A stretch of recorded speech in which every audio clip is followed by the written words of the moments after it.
साहारपड़ा बिरल नदी में भासी गले युवक।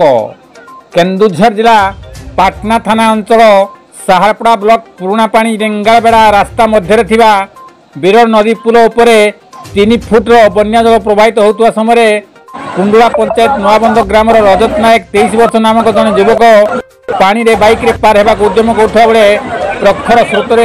आज अपराह्न बाइक सह नदी में भासी जाते तत्क्षण सेठा लोके नदी में पशि उद्धार करने उद्यम करथिया बेले पहरा शिखि रजत सुरक्षित उद्धार होता जमापड़ी। खबर पाई पाटना अग्निशम बाहिनी हाबिलदार विजय कुमार नायक एवं दल घटनास्थल में पहुंचा पूर्व युवक जनक उद्धार होते प्रखर स्रोत थी बाइक टी क्यों स्थल अच्छी ठाब करने संध्या समय संभव हो न अग्निशम बाहिनी आउ एक डाकरा पाई जाइथिया बेले स्थानीय लोके ट्रैक्टर दौड़ी लगाई बाइक टी उद्धार उद्यम कर देखा सेहीपरि सीताबिंदे